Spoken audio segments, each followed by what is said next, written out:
سلام بیننده گرامی، امروز سه‌شنبه 14 اپریل است. ساعت به وقت پراگ 10. حالا نگاهی می‌اندازیم به موضوع برنامه خبری امروز. برنامه ساعت رسا 4 به وقت دوشنبه در کانال آزادی ویدیو مستقیم نشر می‌شود و ثبتش را می‌توانید ببینید. نمایندگی اتحاد اروپا در تاجیکستان اعلام کرده است که نیت دارد برای کاهش پیامد کرونا ویروس به دوشنبه تا 48 میلیون یورو کمک کند. در این باره مریلن یوسفسون ضمن واخوری با سراج الدین محردین وزیر کارهای خارجه تاجیکستان خبر داده است.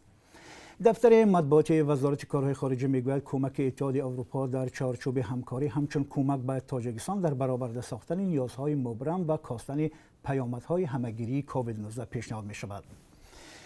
بجز از اتحاد اروپا، صندوق بین المللی پول هم خبر داده است که برای آسان کردن سواری قرضی به تاجیکستان کمک میکند. کریستالینا گیورگیوا رهبر صندوق بین المللی پول روز 13 اپریل اعلام کرد که به 25 کشور قشاق به آسیب پذیر عضو این تشکیلات کمک میکنند. به گفته خانم گیورگیوا، صندوق بین المللی پول به 25 کشور قشاق دنیا از جمله تاجیکستان برای پوشانیدن عهده‌داری‌های قرضی آنها در نزد سازمان بین المللی پول 500 میلیون دلار کمک میکند. فعلا معلوم نیست که از این مبلغ چقدرش به تاجیکستان میرسد، ولی دوشنبه در نزد صندوق بین المللی پول 30 میلیون دلار قرضدار است. مقامات تاجیکستان با اینکه میگویند در کشور سرایت کرونا ویروس به قید گرفته نشده است، اما برای رفع خطرهای پاندمی از چندین سازمان‌های مالی جهانی درخواست کمک کردند. وزارت تندرستی تاجیکستان اعلام کرد یک کارمند 58 ساله شفاخانه‌ای که گروهی از ساکنان در آنجا کرانتین شدند فوتیده است، ولی مرگ او ارتباطی به بیماری کووید 19 نداشته است.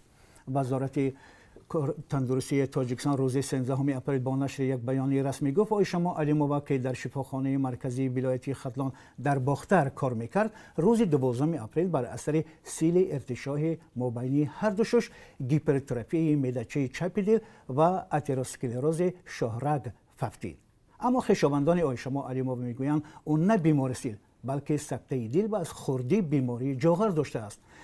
طبیبان آماده تعزیه بیان کردند یگان بیماری دیگری وی نداشته است. مقامات میگویند فوت این بانوی 58 ساله به بیماری کووید 19 پیوندی ندارد. آزمایش نیز نشان داده است که کرونا ویروس به او سرایت نکرده است. بینندگان عزیز، اگر شما خبر، عکس و یا نوار نادری دارید که میخواهید از آن دیگران هم آگاه شوند، پس از آن را توسط پیام رسان‌های وایبر و یا واتساپ به ما فرستید. رقم تلفنی ما +420 724 0539 59 است.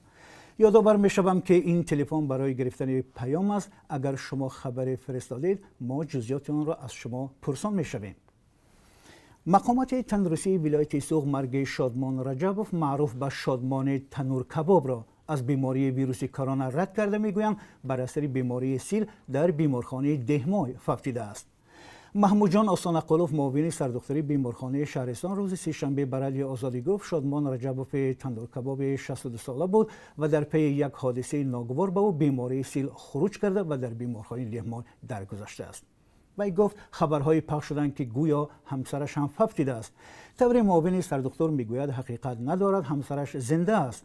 همسر و فرزندانش به بیمارخانه کسلی‌های سرایت ناحیه آورده شده بستری شدند، گفت وی. محمود جان آستانقلوف افزود برای تشخیص اصلی بیماری شادمان رجبوف همه سندهای مربوط به نشاندادهای مرگ او برای اینکه آیا بیماری کرونا ویروس داشت یا نه به وزارت تندرستی فرستاده شدند.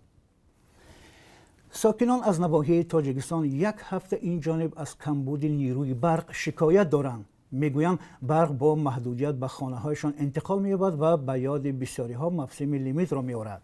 همکاران ما در شهر دوشنبه این موضوع را هم پیگیری دارند و با دسترس شدن تفصیلات موضوع و معین شدن سبب برق‌کشی به شما با تفصیل گزارش خواهیم داد.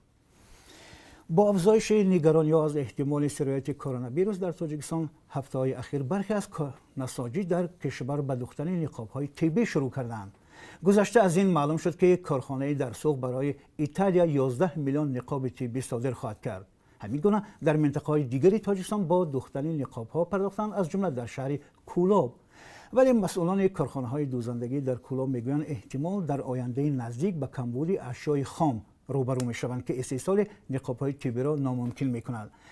در برنامه امروز گزارش داریم از کارخانه دوزندگی در کولاب. ما را همراهی کنید، آن را با هم خواهیم دید. بینندگان ارجمند، این بود فشرده مغزهای برنامه امروز. تا کمتر از 3 ساعت دیگر ما را در پخش زنده در صفحه آزادی ویدیو در یوتیوب و صفحه های رادیو آزادی در فیسبوک و ادنا کلاسیک همراهی کنید.